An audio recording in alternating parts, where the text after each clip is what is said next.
media. This is Coming Out Stories. It's a podcast about one of the most important conversations of your life. I'm Emma Goswell. You're going to hear an incredibly powerful story now from Oskar, who found happiness eventually but struggled with drug addiction, homelessness and mental health problems. How I identify is constantly evolving, really, but at the moment I identify as trans-masculine, non-binary. Sexuality-wise, I pretty much identify as pansexual, but I do tend to say I'm bisexual just for the ease of not having to have a long conversation about it. Fair enough. So when you say non-binary, you're obviously dressing and looking very masculine today, but does that mean some days you feel a bit more feminine? Or I think it's important for people to realise, whether they're feeling in a particular way or not, that identity is really an internal thing, not necessarily how you look to other people.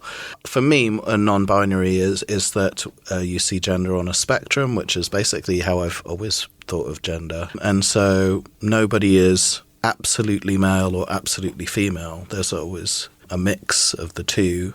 And there's also the complication that gender is on some part also a collection of ideas about how you look or react to other people.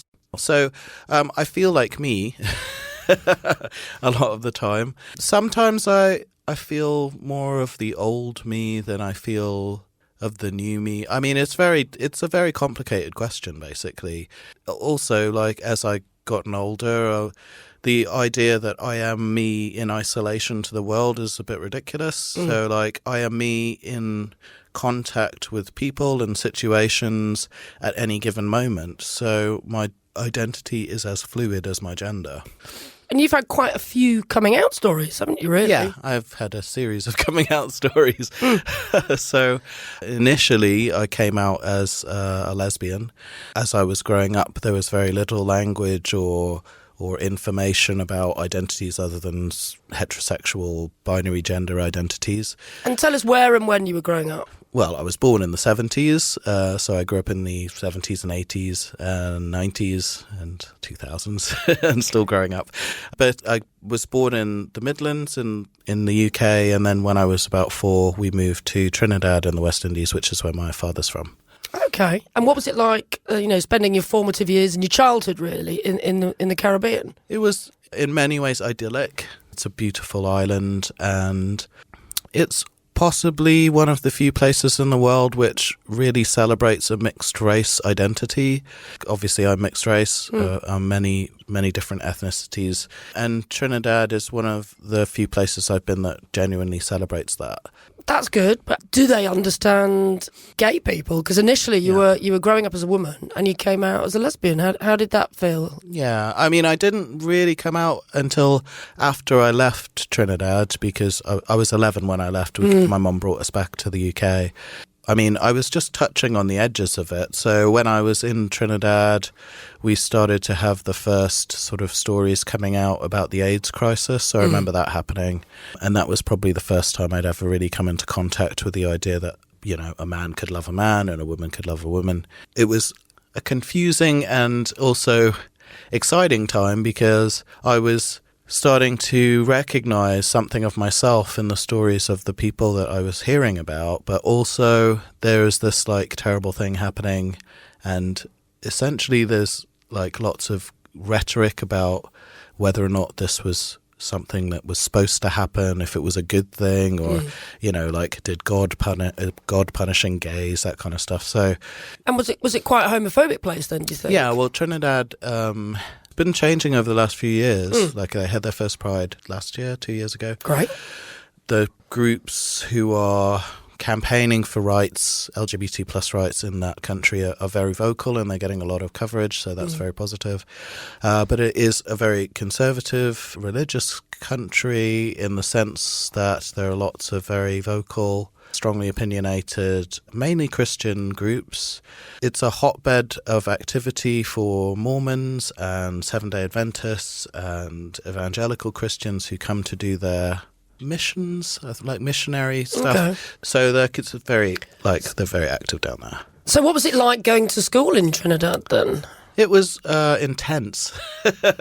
Why? We have a very intense educational program that pushes kids a lot. It was a difficult time, mainly because I was bullied a lot in school for being different. As they saw it, I was a very masculine girl who hung around with boys and didn't really do lots of girl stuff, which made me different. Did they call you names? Yeah, I mean, a lot of it was just like teasing.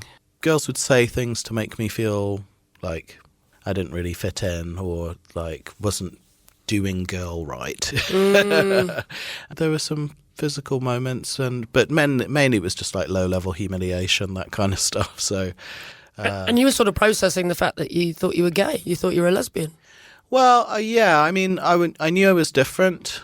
I knew I wasn't acting the same way that girls acted, but also at that point I hadn't really got the language for a lot of how I was identifying. So you weren't necessarily questioning your gender at that point, or were you? Oh yeah, well I was questioning my gender from the time I was a child. So I basically thought I was a boy up until, because as I started to hit primary school I had to wear a dress because I was a girl, and up until that point I didn't have to. My mum has she's not as strongly set in her gender roles either, so she identified herself as a tomboy.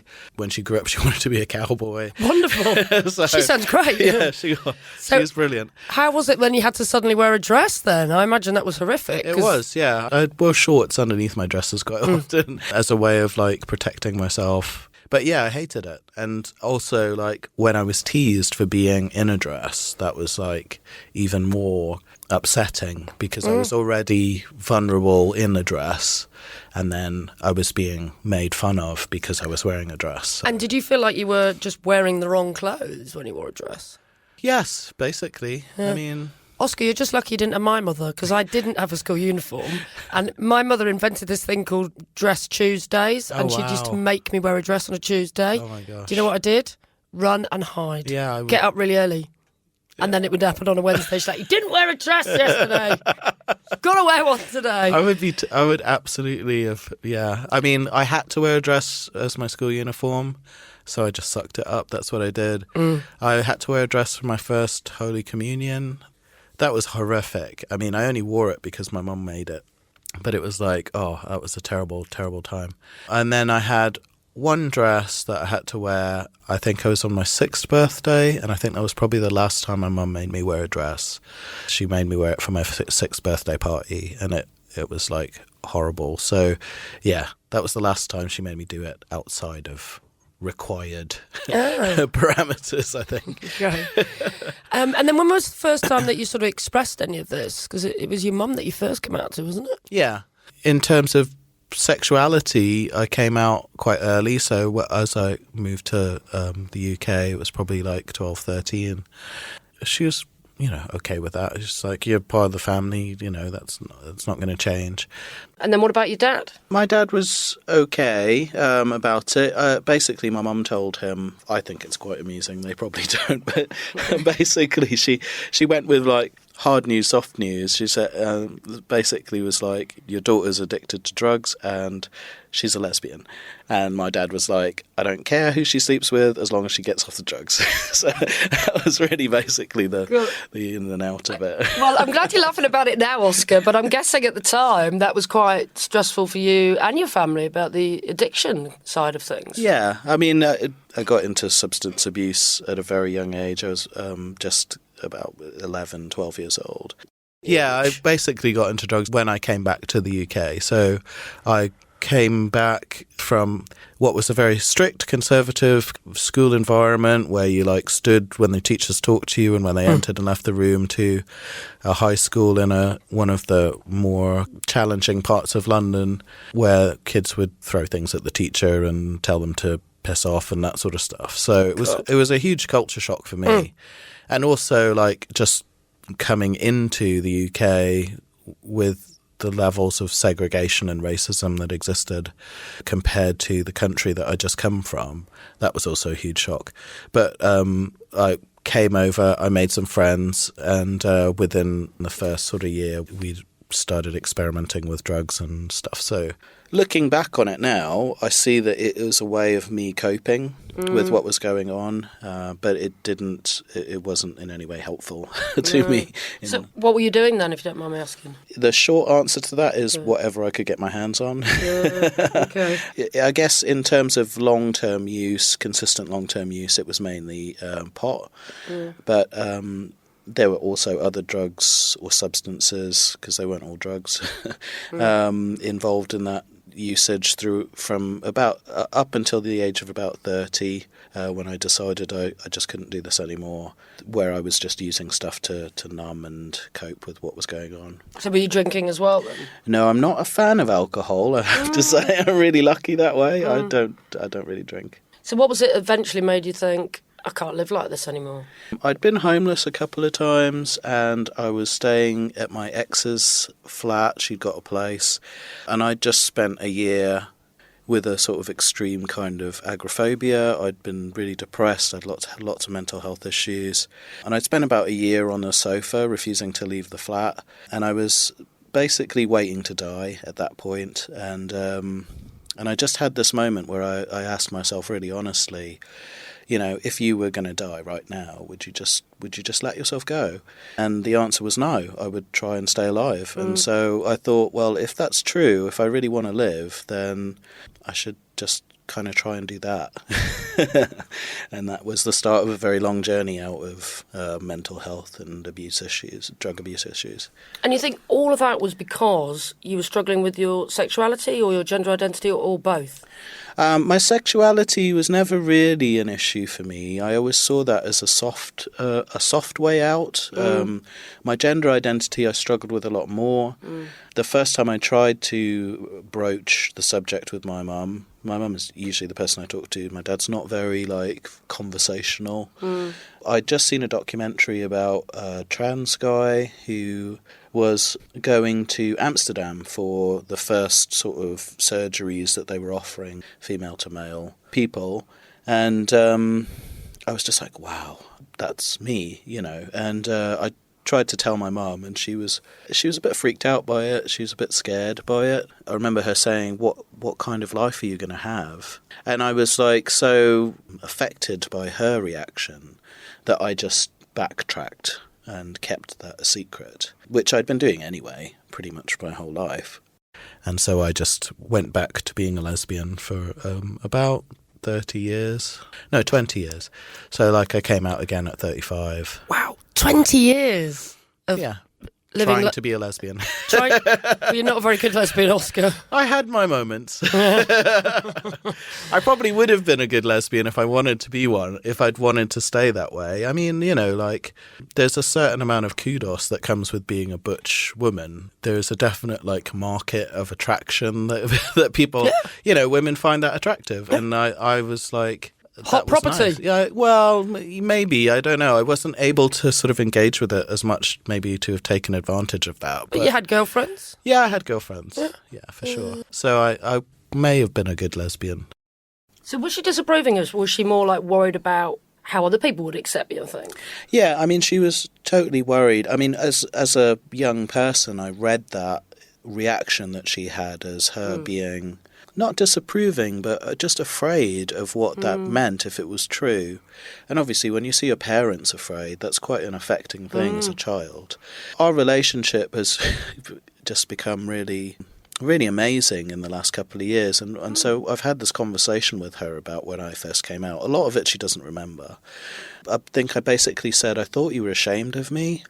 And she just said, no, I'm really proud of you. I'm just amazed at what you've done with your life and that you've managed to overcome all of these things. It was almost like you thought she was sort of disapproving, but she was doing it from a point of caring about you, I guess, wasn't she? But you didn't see that as a young person. Absolutely. I think what she was scared. She just didn't know what to do because, at that point, I mean, I was 15, so it was...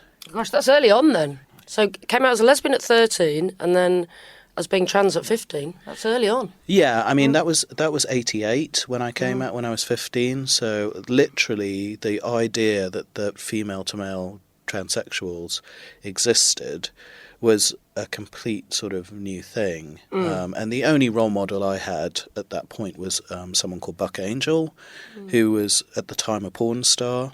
He's moved away from porn into education and sexual health and that sort of stuff. But he was really the only person I ever saw who was like what I was thinking I was. So her sort of reaction was probably just, oh my God, what am I going to do now? You know, what I needed at that point as a child was just for my parents to go, okay, that's fine, let's get on with it, you know. But I mean, really, from the time and what was available to her, you know, at the time she was a single mom putting herself through university with 3 kids, like that extra layer must have been quite a lot to do. Yeah, exactly. So I think if I'd come out today as a young person, I have much more available to me as a way of models, seeing myself out there, to know that what I was experiencing wasn't some kind of like me going insane. A lot of my journey was coming to the realization that I wasn't making this up. It was real, and that I needed to do something about it because that was why it was affecting me. So at what stage did you think, right, I'm ready to confront this and come out and transition? Yeah, so once I started to deal with my substance abuse issues, I started to really start to pay attention to the things that were causing me pain and that I was trying to deal with in that way. One of the things that just kept coming up was this idea or this feeling or this experience of being male, and being identified as female was like deeply painful to me. So I needed to just stop telling myself that I was crazy and start doing something about it. And so that was kind of the step. That was about 5 years into, so 35, I was around 35, about 10 years ago. So did you have therapy? Not at that point. No. I wouldn't recommend anyone take this route, but I basically used Qigong and Tai Chi and meditation practices. I'd started going to regular classes, and they helped me to build a kind of internal stability that allowed me to keep moving forward. And then eventually I came across a charity that did personal development trainings, which were kind of like therapy, but they helped me to sort of mainly step away from this idea that I was crazy, and allowed me to, it had a process that allowed me to be able to discern what was reality and what I was making up. So it's interesting, through doing this podcast, actually, a lot of the coming out process is people coming to terms with stuff themselves, and that sounds like exactly what you were doing, really. You have to come out to yourself first and tell yourself you're not crazy, you are this. Absolutely. Well, I mean, you don't see yourself. Visibility is a hugely important thing, not just for young people who are beginning their journey, but also for people who are in their journey or have been there for a long time, because we can't understand ourselves out of relation to anyone else. When we hear other people's stories, we connect with something that they have to say because it already exists in us. And by sharing those stories, we start to understand ourselves better. Although a lot of trans people want to go under the radar, don't they? They don't want people to know that they're past as a different gender at all. Can you respect that as well? Absolutely. I mean, I think that it's a very difficult and complicated subject. I mean, the first thing to realise is that everyone's trans experience is different. So my experience as a trans person is completely different to somebody who might look just like me. And that is sort of a bit of a headfuck for everybody involved who's not in that experience. Even me, sometimes I make assumptions about other trans people.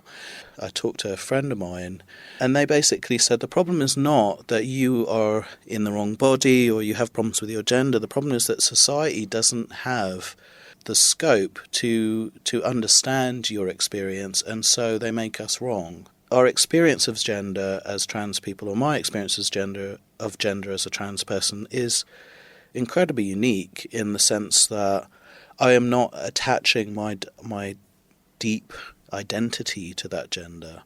Now, other people who are trans really identify with their gender.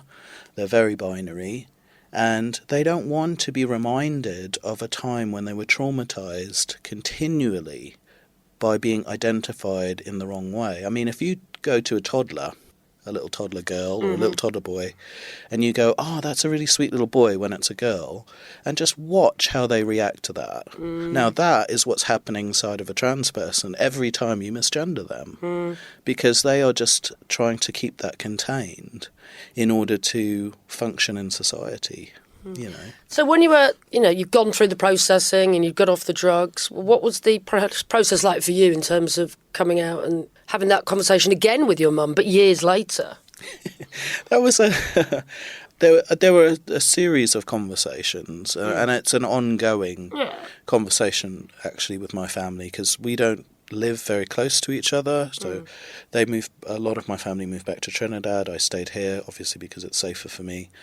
And so they don't see me every day. They don't have a physical presence of me. And so there was a lot of time that we spent just with what you would think of as basic things, like them getting used to the fact that I was not the same person. For them, they're like, oh my God, this one day you're like you, and the next day you're telling me you're someone completely different. For me, I'd had a 35-year journey, which I'd done in secret, so they had no insight into that. And I presume at some point you changed your name and they had to do that overnight, didn't they? Call you something different? Exactly, yeah. So they had to deal with pronouns and different names, and I mean, I'm still working with them on that. Different members of my family, depending on how close we are, have different ways of processing that. And so, like my mum, who I speak to the most and have the closest relationship with, she's very much more in touch with what I'm doing or how I'm being than, say, my dad, who I very rarely speak to because he isn't a very verbal person. So he still calls me by my old name and still uses my female pronoun. But that's like, in my world, not in everybody else's world. In my world, I allow that, because they're the people who've spent their lives with me. But then how long have you lived as Oskar? I've been Oskar now for about 8 years. 8 years is a long time to be misgendered, though, right? Well, I've been misgendered my whole life. Yeah. And I mean, the thing is as well, is like, my gender is not as easy as he or she. My gender is, some days I wake up and I don't feel like anything. Or some days I feel that I wake up and I like remember an older gender or stuff like that. So it's not as easy as that. It's just that when people say he, I don't feel that kind of visceral pain when someone calls me she. And I can't explain that. There's no logic to it. It's just the reality of my experience. My family, I give them special dispensation. And I do that because they have, in the best way that they can, held me as part of their family their whole lives without any kind of exceptions. That's through being gay, that's through being a drug addict, that's through being homeless, that's through generally being a massive fuck-up for a really long time. And if I can't afford some patience and compassion to them while they come to terms with my own identity, the external factors of that, because the reality is they haven't said, oh, I never want to speak to you again, you're not part of my family. Every single one of them has said, I don't care what you are part of this family. So if they misgender me, I'm like, well, this is tough, but I'm not going to... I think that's a great way of looking at it. Yeah, well, I mean, ultimately, unconditional love has to go both ways. And, I mean, it's not without difficult conversations about misgendering. Like, the first time I went back to Trinidad in my masculine body, I had to say to my mum and my sister, look, we can't do misgendering in public. It's going to be a safety issue for me. And they hadn't really connected with that, So they were like, oh, yeah, we do have to really be serious about this. So it's like me explaining to them why it's important, not just like, you have to do this. The thing about being part of the LGBT community as well is you kind of constantly coming out. So this is something that, obviously the family thing is one thing, but what experience do you have of like coming out to potential partners or coming out at work? Is that something that you're continually doing as well? I did it a lot more when I was younger. I do it a lot less now I'm older. I kind of take the view that, particularly with my trans identity, that unless you are going to get into my pants, I'm not really interested in coming out to you. No. But so what do you do with people that you want to get in their pants or vice versa? Well, I'm very upfront about it. Yeah. It's not that I hide my trans identity either. It's really difficult as a trans person. You're kind of squashed between this having to come out, because if you don't, you're a dishonest and deceitful person who's tricking people, and not having to come out, because in what other situation are you expected to divulge intimate details of yourself within the first 10 minutes of meeting a complete stranger? You know, it's like, at least give me time to work out if this person will respect me before I tell them something that's deeply personal. If I meet somebody and there's like some interest and a connection, then I will very quickly tell that person that I'm trans, because I'm not the kind of person who's interested in being deceitful. And again, that's a projection on me. That's not really how I'm being. And generally, most people don't care if they're interested in me. That's the continual surprise for me, is that most people just don't really care. So you're saying people there, are you attracted to men and women? Yes. Again, that's like... I was going to say, if you're dating women, you're technically a straight man, aren't you? Yes. Does that feel weird? Well, I don't really date women. I mean, again, sexuality is a discovery as much as my gender identity. And I really got, over the last year, that gender identity and sexuality are different, because I'm more attracted to men now than I am to women. Oh, okay. So it's like I was gay as a woman and I'm gay as a man. So... Oh, well, you've done everything, Oskar. You've been a lesbian and a gay man. This is amazing. Yeah, well, I kind of label myself as a pansexual, because I'm really attracted to people. I do tend to be attracted to people who are on the more masculine side, so that's androgynous masculine women and generally most men. I don't really find any particular look unattractive, but I do find myself more intimidated by hyper-feminine women. So and that was something that I felt intimidated by as a female identified person. So that has not changed. I'm more attracted to men, but I think also there's potential that is an exploration thing as well, and it'll all kind of balance out in the end, and I'll just be back to being attracted to whoever's attractive. So are you in a relationship at the moment? No, I'm not really looking. No, I had a long-term relationship before I moved up to Manchester, and that was a very healing and deep relationship, but then the breakup was very affecting, and so what I got from that is that I wanted to really work on the relationship I had with myself. Gosh, it sounds like you've been through almost everything in terms of sexuality and gender identity. I like to end the podcast with advice to other people, particularly people that haven't necessarily come out yet. But, I mean, there's so much to go at from yours, Oskar, but I don't know where to start, really. But what advice would you give to a young person struggling with their gender identity or even sexuality? That is a really difficult question. I think the really important thing to understand, and sometimes that can take years, is that you're not broken. There's nothing wrong with you. And that this journey, whether you like it or not, requires patience. And as you allow yourself to accept yourself, more is revealed in that. So it's not something that happens very quickly, but what you need more than anything else is to love and accept yourself, because when you can do that, then the pain of other people's difficulties is less affecting, and you can see what you need to do for yourself. So work on yourself first. Yeah, just loving yourself is really, it's not easy to do, and it's often thrown away quite flippantly, but it's quite a rich journey once you start to get into it. A massive thank you to Oskar for being so open and sharing his unique story with us. Please do subscribe wherever you get your podcasts from. We'd also love to hear from you on Twitter. You can find us there at Come Out Stories. I'm Emma Goswell, and Coming Out Stories is a What Goes On media production. Next episode, you'll hear from the poet, comedian and theatre maker Jackie Hagan. She identifies as bisexual or queer, and I think it's fair to say she had a very unique answer to the question of her first childhood crushes. My first crush was multiple. It was on, do you remember Lindsay Lusardi? Yeah. Like page 3 girl. Underwear model. Yeah, underwear model. Glamour model. Glamour model, yeah. And Rambo.